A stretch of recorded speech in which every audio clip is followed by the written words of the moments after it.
खुलुमबाय दिनै 22 मार्च 2023 आं सिब्रानि ब्रह्म नोंथांमोनखौ SB Bodo News चेनेलाव बयखौबो बरायबाय नोंथांमोनहा जुदि चेनेलाव गोदानबा सानफ्रोमबो सानसेयारि खौरांखौ मोननो थाखाय SB Bodo News चेनेलखौ साबस्क्राइब खालामनानै लानो हागोन लोगोसे बेल आइकनखौ क्लिक खालामनो हागोन जाहाथे खौरां फोसावनाय लोगो लोगोनो गिबिसिन नोंथांनाव खौराङा सौहैयो आसा खालामो नोंथाङा खौरांखौ मोजां मोनगोन आरो खौरांखौ जोबजासे खोनासंगोन होननानैबो आसा खालामनाय थाबाय दानिया नोंथाङा खौरांखौ खोनासंलांदो जौसिन बिजिरसालियाव रन्जन दैमारी बिथांनि सायाव हियारिं होदोंमोन मख'नो गोनांदि रन्जन दैमारी बिथां आरो सादखौ गुवाहाटी हाइकर्टआ जिउ जोबजासे साजा फोसावदोंमोन गोजोन गोरोबथा बिटिआर गोरोबथा खालामनायनि उनावबो बिथांखौ रेहाय होआखैमोन गुवाहाटी हाइकर्टआ नाथाय जेननाय लायाखैमोन रन्जन दैमारीनि नखरनिफोरजों लोगोसे रन्जन दैमारीखौ मोजां मोनग्रा माखासे सुबुंफोरा फिन नांनो थाखाय जौसिन बिजिरसालिनि दरखंसिम थांदोंमोन बिथांनि नखरनिफोरजों लोगोसे बिथांखौ मोजां मोनग्रा सुबुंफोरा रन्जन दैमारीनि उकिल मानास सरनियाया फोरमायथिनाय बायदिब्ला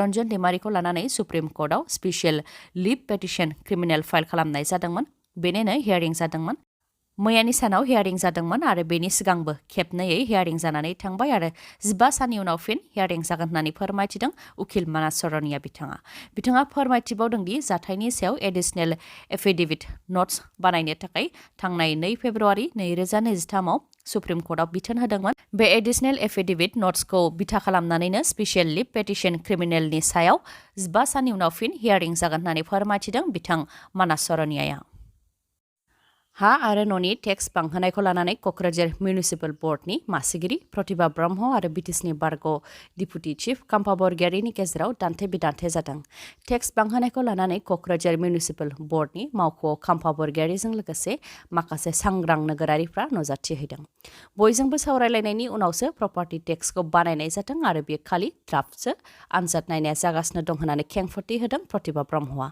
लोगोसे बुंथिदोंदि 6 शेड्युल ओनसोलनि थाखाय गुबैयै बिटिसिआव जाहाथे रायजो राजाफ्रा जेंनायाव गोग्लैनो गोनां जाया बेनि थाखायबो नोजोर होनाय जादों होननानै फोरमायथिदों प्रतिभा ब्रह्मआ मख'नो गोनांदि क'क्राझार मिउनिसिपाल बर्डनिफ्राय हा आरो न'नि टेक्सखौ लानानै नटिफिकेशन ओंखारनायनिफ्रायनो काम्फा बरगयारिया बेनि हेंथा होबोदोंमोन बिथाङा फोरमायथिनाय बायदिब्ला क'क्राझार मिउनिसिपाल बर्डनिफ्राय हा आरो न'नि टेक्सखौ लानानै जि नटिफिकेशन ओंखारदों बेयो आसाम सोरखारनि गाइडलाइननि उल्था मानोना आसाम सोरखारनि गाइडलाइननि बायदिब्ला थाखानाय टेक्सनिफ्राय 25% गोबां टेक्स लानो मोना आरो गोरिब आरो बिपिएल थाखोनि सुबुंफोरनि थाखाय बिथांमोननि टेक्सखौ 500 नङाबा 1000 राङै थि खालामनांगौ नाथाय क'क्राझार मिउनिसिपाल बर्डनिफ्राय ओंखारनाय नटिफिकेशनाव बेनि उल्थायैसो नुनो मोननाय जादों होननानै फोरमायथिदोंमोन काम्फा बरगयारिया बिथाङा फोरमायथिदोंमोन दि गासैखौबो नायोबा सिगांनिफ्राय दा 15निफ्राय 20 गुन बांसिन टेक्स होनो गोनां जागोन आरो बेयो जोबोद इनाय जादों होननानै फोरमायथिदोंमोन बिथाङा लोगोसे क'क्राझाराव बेबायदि टेक्स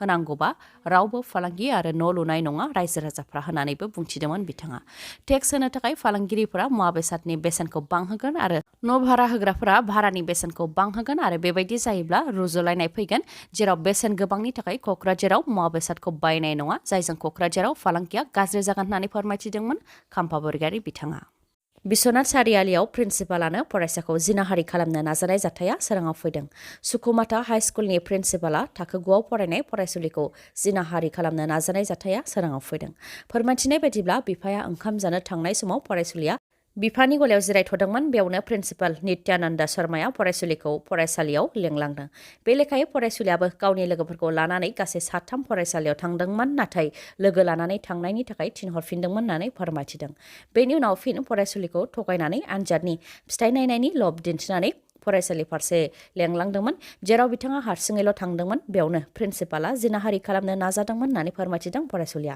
नाथाय बिथाङा खुनुरुखुमै दुथांनि आखाइनिफ्राय खारग'नो हादों आरो न'आव जाथायनि सोमोन्दै मिथिहोफैदों बेनि उनावनो जाथाया सोराङाव फैदों जाथायखौ लानानै बिश्वनाथ सारियालि थानायाव एफआइआर होनाय जाबाय आरो दा दुथाङा खारखुमानानै दङ पाकिस्तान आरो आफगानिस्तानाव गोख्रों बांग्रि मावदों जायनि गोहोमा दिल्लीजों लोगोसे सा भारत ओनसोलनि गुबुन गुबुन ओनसोलावबो गोग्लैदों गुबैयै बांग्रिंनि एपिसेन्टारा आफगानिस्तानाव आरो मेगनिटिउडा 6.6 US जिअलजिकेल सार्भेनि रिपर्टनि बायदिब्ला आफगानिस्ताननि हाजो ओनसोल जुर्म ओनसोलाव जादों बांग्रि मावनाया आफगानिस्तानाव बांग्रिंनि एपिसेन्टारब्लाबो बांग्रिंनि गोहोमा पाकिस्तानाव गोबां गोग्लैदों जायजों दासिम 7 जिउ खहा जानायखौ रिपर्टआव मोननाय जादों आरो 100नि गोबां सुबुंखौ पाकिस्तानी खाइबर पाख्तुनख्वा प्रभिन्सनि स्वात भेलि रिजननि गुबुन गुबुन देहा फाहामसालियाव थिसननो गोनां जादों।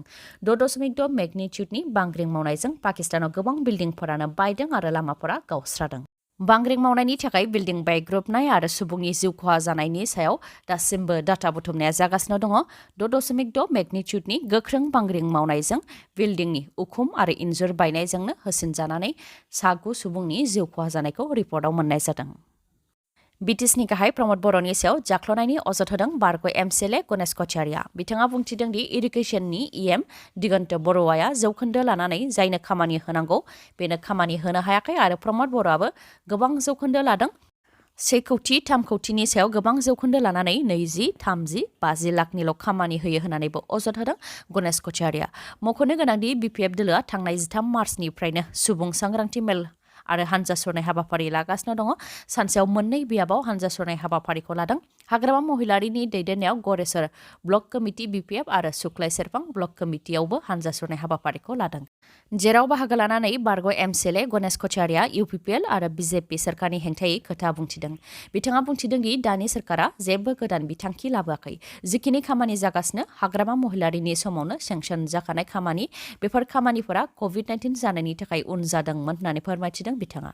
लोगोसे फोरमायथिदों दि सुक्लाय इरिगेसन प्रजेक्टनि एक्सटेनसन रिनोवेशन एन्ड मडार्नाइजेशन इआरएमनि थाखाय गासै सार्भेखौ 7 इन्जिनियार लानानै 2 दान सुवागपुर गेस्ट हाउसआव दोननानै सार्भे खालामनाय जादोंमोन आरो बेनि गासैबो खरसाखौनो गाव होदोंमोन होननानै बुंथिदों गणेश कछारिया। प्रमद बर' आरो एमसिएलए दिगन्त बर'आ बे बिथांखिखौ जों लाबोदों होननानै गोख्रों रावै बुंनो हाया होननानैबो फोरमायथियो गणेश कछारिया। आरो बेयाव इउपिपिएल, बिजेपि आरो जिएसपिनि जेबो बिहोमा गैया होननानै बुंथियो बिथाङा। बेनि अनगायैबो मोनजौसे बिथांखिनि थाखाय 500 कौटि रां बिटिसिआव फैगासिनो दं होननानै एमसिएलए दिगन्त बर'आ जि बुंथिदों बेबो बिपिएफनि समाव प्रप'जाल हरनाय बिथांखि। बिपिएफनि सोरखारनि समावनो इन्जिनियारफोरखौ फिल्डआव लानानै नायगिदिंनाय जादोंमोन, जिअ'टेक बानायनाय जादोंमोन। बेफोरनि गासै फोरमान दंजोबो होननानैबो बुंथियो गणेश कछारिया। बेनि अनगायैबो बिथाङा बुंथिबावदों दि ओनसोलनि थिकादारफोरा बिटिसिआव खामानि मोनाखै। बिटिसिनि बायजोनि डिब्रुगड़, तिनसुकिया, नगाव, जरहाट, गुवाहाटी, नलबारि गुबुन गुबुन जायगानि थिकादारफोरासो बिटिसिआव थिका मोन्दों, जाय दुखुनांथाव होननानैबो बुंथियो गणेश कछारि बिथाङा। बिटिसिनि रायजो राजाफ्रानो प्रमद बर'खौ बिटिसिनिफ्राय आउट खालामगोन होननानै बुंथियो हाग्रामा महिलारि बिथाङाबो। हानजा सुरनाय आरो सुबुं सांग्रांथि मेल हाबाफारियाव बाहागो लानानै हाग्रामा महिलारियाबो बुंथिदों दि प्रमद बर'आ बिटिसिखौ फोजोबस्रांगासिनो दं, नाथाय बेखौ जानो होनो हाया।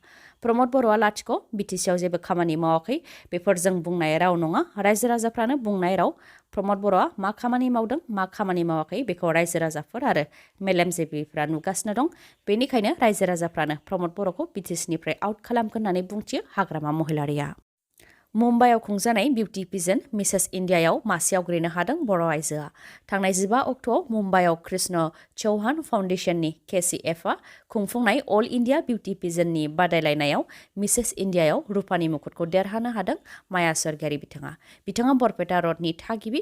जुलि जानायनि उनाव गासैखौबो एंगारनो नाङा, जुलि जानायनि उनावबो गाव गावनि आथिङाव गसंनो हायो होननानै आइजोफोरखौ थुलुंगा होदों बिथाङा। बिथाङा फोरमायथिदों दि आसामनिफ्राय बाहागो लाहैनायनि मादाव बिथाङा गाव हारसिंल'मोन, नाथाय दिल्ली, कलकाता बायदि बायदिनिफ्राय बादायलायनायाव बाहागो लाहैदोंमोन होननानै फोरमायथिदों आरो गुबुन जायगायाव गिबि खेब थांनानै देरहासारनाय मोननो हानानै गोजोननाय मोन्दों होननानै फोरमायथिदों माया सरगियारिया।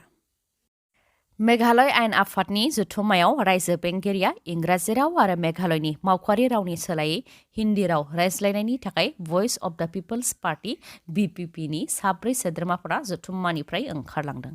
रायजो बेंगिरिया हिन्दी रावै बिबुंथि लाखिनायखौ गोख्रोङै सोंखारिदों VPP नि गाहाया।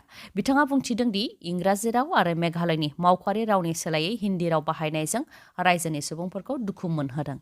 बेनिखायनो बे जेंनानि सायाव जाहाथे रावबो बेरेखा दोलोनि नोजोरजों नायलायालासे जयै गसङो, बिनि थाखायबो खावलायो बिथाङा। लोगोसे बुंथिबावो दि बुजियै राव बाहायनानै रायजो बेंगिरिया बिबुंथि लाखिदों, जाय सोंखारिजाथाव आरो भारत सरकारा जि राव जाबसिननो नागिरदों बेखौ माब्लाबाबो गनायनाय जानाय नङा होननानै बुंथियो बिथाङा।